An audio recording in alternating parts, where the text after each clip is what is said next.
আচ্ছা, এই কোয়েশ্চেনে বলছে যে theta is equal two 40 degree. এখন থিটা কই যে এখানে, এই থিটাটা হচ্ছে 40 ডিগ্রি, পি হচ্ছে 9 কিলো নিউটন, বেসিক্যালি এখানে লোডটা 9 kilo Newton. Smallest allowable diameter of the pin at B if the average shearing stress of the pin is not to exceed 120 megapascal. তার মানে আমার এই পিনের ডায়ামিটারটা লাগবে, ওখানে শিয়ার স্ট্রেস দিয়ে দিছে। আচ্ছা, করেসপন্ডিং অ্যাভারেজ বিয়ারিং স্ট্রেস লাগবে, আর corresponding average bearing stress in the support brackets, মানে বেসিক্যালি এখানে বিয়ারিং স্ট্রেস লাগবে, এখানে বিয়ারিং স্ট্রেস লাগবে। আচ্ছা, তার মানে এটা তো বোঝা গেল যে অ্যাটলিস্ট আমার এই এফ এ বি মানে এই টু ফোর্স মেম্বারের ফোর্সটা লাগবে। তো এটার জন্য ফ্রি বডি ডায়াগ্রাম এখানে আঁকানো আছে। এখন ফ্রি বডি ডায়াগ্রামের মধ্যে এই যে এই জিনিসটা theta is equal two 20 degree, এটা কই থেকে আসলো? এটা যেভাবে আসছে সেটা হলো ওই যে মানে আমি আর কি এই কোণটাকে থিটা ধরছি, তো এই theta is equal two tan inverse লম্ব বাই ভূমি। এখন লম্ব হচ্ছে বেসিক্যালি এই হাইটটা, এটা আসে হচ্ছে 750 সাইন 40, তো 750 সাইন 40, আর ভূমি বেসিক্যালি যে এখান থেকে এই পর্যন্ত এই ডিস্টেন্সটার মধ্যে 750 আছে, আর এই 750-র কস 40 আছে, তাহলে 750 প্লাস 750 কস 40। এখন এটা 750 কাটা যায়, ক্যালকুলেটার বাকিটা করে সরাসরি 20 ডিগ্রি চলে আসে।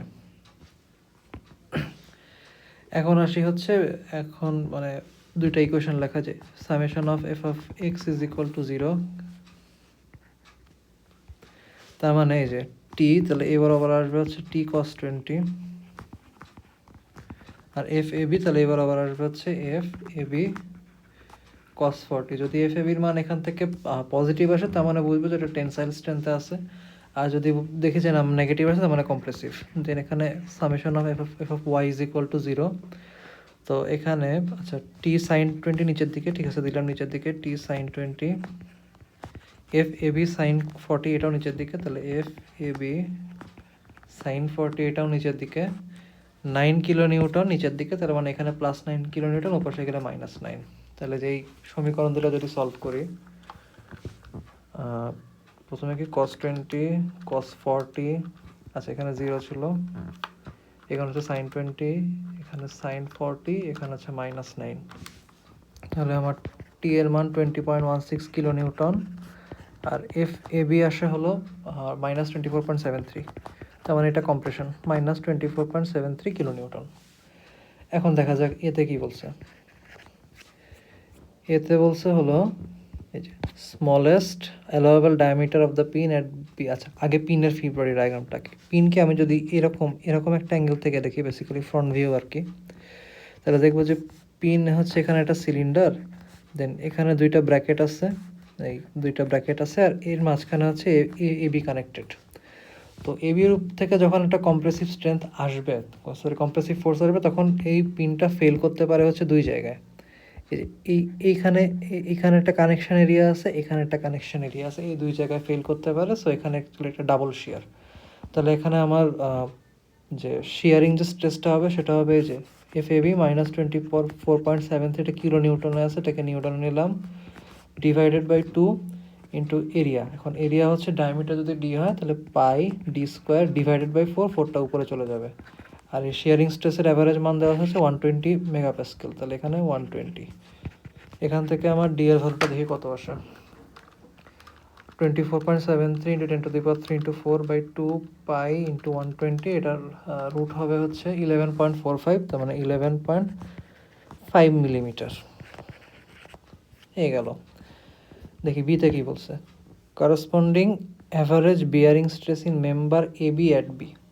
আচ্ছা, বিয়ারিং স্ট্রেসের জন্য এখন আমি যদি এভাবে আঁকি যে মেম্বার এ বি বলছে, তো হ্যাঁ, তাহলে সমস্ত বিয়ারিংটা মানে কম্প্রেসিভ স্ট্রেংথটা সরাসরি এই জায়গাটায় হচ্ছে ফোকাস করে, এখানে আছে স্ট্রেস ডেন্সিটি সবচেয়ে বেশি থাকে। এখন এই জায়গার এরিয়াটা খুবই কমপ্লেক্স একটা এরিয়া, এটা ক্যালকুলেট করতে বসি স্যার মানা করছে। সো এখানে হচ্ছে যে সরাসরি ইফেক্টিভ এরিয়ার সূত্র হচ্ছে টি ইন্টু ডি, টি হচ্ছে থিকনেস, তার মানে এই মেম্বারের থিকনেস, আর ডি হচ্ছে এই হোলটার ডায়ামিটার। তাহলে মেম্বারের থিকনেস এখানে আছে 16 মিলিমিটার, আর ডায়ামিটার হচ্ছে আমি মাত্র বের করছি যে 11.5। তাহলে আমার বিয়ারিং স্ট্রেস হবে হচ্ছে 24.73 into 10³ divided by 11.5 into 16, 24.73 into 3 divided by 11.5 into 16, 134.4 আর কি 134.5 মেগাপ্যাসকেল। আচ্ছা, এবার আসি সিতে। সিতে হচ্ছে corresponding average bearing stress in each of the support brackets at B. আচ্ছা, সাপোর্ট ব্র্যাকেটে এখানে আছে দুইটা ব্র্যাকেট আছে। সো দুইটা ব্র্যাকেটে যদি হিসাব করি তাহলে আমার পুরো হচ্ছে ওই পুরো ফোর্সটা আসবে। আমি যদি একটা ব্র্যাকেটে হিসাব করি তাহলে বোঝা যাইতেছে যে আমার পুরো ফোর্সটা অর্ধেক ভাগ হবে, অর্ধেকের ভার ও বহন করবে, বাকি অর্ধেকের ভার হচ্ছে ও বহন করবে। তো আমি যদি একটা ব্র্যাকেট চিন্তা করি তাহলে আমার 24.73 যেটা কম্প্রেসিভ ফোর্স ছিল ইন্টু 10 কিউব, এটা দুই ভাগে ভাগ হলো, তাহলে আমার প্রতি ব্র্যাকেটে আসলো। আর এরপর আমার হচ্ছে ওই এরিয়াটা লাগবে। এখন এখানেও আবার ওই ব্র্যাকেটের জন্য বেশ একটা কমপ্লেক্স এরিয়া চলে আসে। তো এই জন্য হচ্ছে সরাসরি থিকনেস ইন্টু ডায়ামিটার। ডায়ামিটার হচ্ছে 11.5 আর ব্র্যাকেটের থিকনেস হচ্ছে এখানে আছে 12। তাহলে 24.73 ইন্টু 10⁻³ ডিভাইডেড বাই 23 ইন্টু 12, এটা আসা হচ্ছে 89.6 মেগাপ্যাসকেল। এটা হচ্ছে এই কোয়েশ্চেনের অ্যান্সার। পরের কোয়েশ্চেনটা একটু ইন্টারেস্টিং আছে। 1.25 দেখে কি বলছে। এখানে বলছে যে লার্জেস্ট লোড পি বের করো। আগে পি দেওয়া ছিল, এখন theta is equal to 60 degree করে দিছে। Knowing that the average shearing stress in the 10 millimetre diameter পিনের ডায়ামিটার চেঞ্জ দিয়ে দিছে must not exceed 120 megapascal and the average bearing stress in member A B and in the bracket B must not exceed 90 megapascal. আচ্ছা, তো আমি যদি free body এখানে আঁকি, আচ্ছা এটা তো জানি একটা কম্প্রেসিভ ফোর্স হবে, তাহলে সেই অনুযায়ী আঁকি। এটা ধরি আমার মেম্বার এ বি, এটা এ আর এটা হচ্ছে বি। তো এখানে হচ্ছে পি লোড আছে, এখানে আমার এফ এ বি আসবে এবং থিটাটা দেওয়া আছে হচ্ছে কোন 60 ডিগ্রি, তাহলে এটা হচ্ছে 60 ডিগ্রি। আর হচ্ছে এবার আবার একটা টেনসাইল ফোর্স আছে, এটা হচ্ছে টি, এটা হচ্ছে থিটা। এখন থিটাও যে আমরা আগে যেভাবে বের করছিলাম যে 750 into cos sine theta divide by 750 by 750 cos theta. তো ওখান থেকে আমি যদি হিসাব করি এটা জাস্ট অর্ধেক চলে আসবে, 60-এর অর্ধেক, আমার 30 ডিগ্রি চলে আসবে। এখন আমি যদি এখান থেকে summation of F of x is equal to 0 বসাই, তাহলে এখানে আসবে হচ্ছে আর টি কস 30, ঠিক আছে। আর এফ এ বি যেহেতু এখানে এর হরাইজন্টাল কম্পোনেন্টটা টি এর মানে টি এর হরাইজন্টালের অপোজিটে হবে, তাহলে এখানে minus F A B cos 60 is equal to 0। তার মানে √3/2t is equal to 1/2 F A B. 1/2 কাটা গেল, তাহলে আমার টি এর ভ্যালু আসতেছে হচ্ছে F A B divided by √3। এটা হচ্ছে আমার 1 নং সমীকরণ। এবার আমি যদি ভার্টিক্যালের সব ফোর্সের কম্পোনেন্ট 0 বসাই তাহলে আচ্ছা টি এর ভার্টিক্যাল নিচে আছে, তার মানে মাইনাস টি সাইন 30, আর এফ এ বি এর এটা অবশ্যই উপরে আছে, তাহলে plus F A B sine 60। এই পি আবার নিচের দিকে আছে, তাহলে minus P is equal to 0। এখান থেকে আচ্ছা মাইনাস সাইন 30তে আসা হচ্ছে -1/2, আর টি এর মান এখানে পাইছিলাম into F A B divided by √3 plus sine 60 হচ্ছে √3/2 F A B is equal to P. এখান থেকে আমার এফ এ বি এর মানটা আসে হচ্ছে আগে -1/2 √3 প্লাস √3/2, এটার মান হচ্ছে 1/√3। তাহলে এফ এ বি চলে যাবে এখানে, সরাসরি পি √3 চলে আসবে। এফ এ বি এর মান হচ্ছে পি √3। এখন আমাকে বলছে যে পিনের হচ্ছে 10 মিলিমিটার ডায়ামিটার, এখন কালিটা চেঞ্জ করি। আর বিতে শিয়ারিং স্ট্রেস হচ্ছে 120 মেগাপ্যাসকেল সর্বোচ্চ হবে। তার মানে বিতে যদি আমি দেখি, বিতে বেসিক্যালি এই এফ এ বি আসবে এবং এফ এ বির জন্য শিয়ারিং স্ট্রেস হবে হচ্ছে পি √3 ডিভাইডেড বাই 2, কারণ double share, into pi D square into 4 is equal two 120 megapascal. এখান থেকে পি এর মান আসবে হচ্ছে 120 ইন্টু 2 পাই ডি স্কোয়ার, ডি হচ্ছে 10 মিলিমিটার ব্যাসার্ধ বলে দিচ্ছে, 10 স্কোয়ার ডিভাইডেড বাই 4√3। এখন এখানে দেখা যাক কত আসে।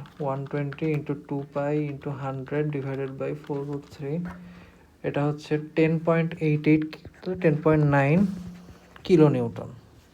আচ্ছা, এরপর কি বলছে, average bearing stress in member A B and in the bracket at B must not exceed 90 megapascal. তার মানে আমার দুইটা বিয়ারিং স্ট্রেস বের করা লাগবে। মেম্বার এ বিতে আমি যদি বিয়ারিং স্ট্রেস বের করি, মেম্বার এ বিতে বিয়ারিং স্ট্রেস হবে হচ্ছে লোড আসতেছে P√3, আর এ বিতে বিয়ারিং স্ট্রেস বেসিক্যালি যে এইখানে পিনের উপর আসবে। তো এইখানের এরিয়াটা হবে হচ্ছে আমার ওই থিকনেস ইন্টু ডায়ামিটার। তাহলে থিকনেস কত বলা আছে, থিকনেস 16 মিলিমিটার বলা, আর এখানে কি কিছু বলছে না, এখানে কিছু বলে নাই। তাহলে 16 ইন্টু ডায়ামিটার বলা আছে হচ্ছে 10 মিলিমিটার, তাহলে এখানে আসবে 10 ইজ ইকুয়াল টু 90 মেগাপ্যাসকেল। এখান থেকে পি এর মান আসবে হচ্ছে 160 into 90 divided by √3, 8.3 kilo newton. আর আমি যদি ব্র্যাকেটে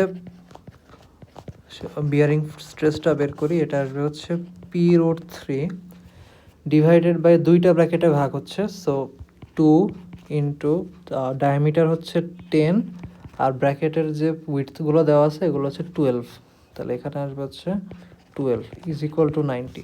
বেসিক্যালি 90 মেগাপ্যাসকেলের জন্য যে স্ট্রেসের জন্য পি এর পসিবল মানগুলো আমি বের করতেছি। তো এখানে আসবে হচ্ছে 90 ইন্টু 20 ইন্টু 12 ডিভাইডেড বাই √3, এখান থেকে আসে 12.5 কিলো নিউটন। এখন এখান থেকে মানে যে ডিসিশনটা নিতে হবে সেটা হলো যে পি এর মান যদি 8.3 কিলো নিউটন হয়, তাহলে হচ্ছে এ বিতে বিয়ারিং স্ট্রেস 90 মেগাপ্যাসকেল হবে, ঠিক আছে। বাট যেহেতু বাকিগুলোর থেকে 8.3 কম, তার মানে হচ্ছে বাকিগুলো যে 120 মেগাপ্যাসকেল বলছে ওখান থেকে মানে অ্যাকচুয়াল স্ট্রেসটা 120 থেকে কম হবে, অ্যান্ড ব্র্যাকেটও আমার স্ট্রেসটা 90 মেগাপ্যাসকেল থেকে কম হবে, যেটা আমার কন্ডিশনকে স্যাটিসফাই করতেছে। আমি যদি বাকি কোনোটাই নেই, তখন দেখা যাবে যে এ বিতে যে 90 মেগাপ্যাসকেলের লিমিটটা আছে ওইটা ক্রস করে ফেলবে, দেখা যাবে 100 বা 120-তে চলে গেছে। সো সেটা হচ্ছে আমার কন্ডিশনের ভায়োলেন্স। এই জন্য কন্ডিশন ফিল আপ করার জন্য আমার পি এর মানটা লোয়েস্টটা অর্থাৎ 8.3 কিলো নিউটনই হবে।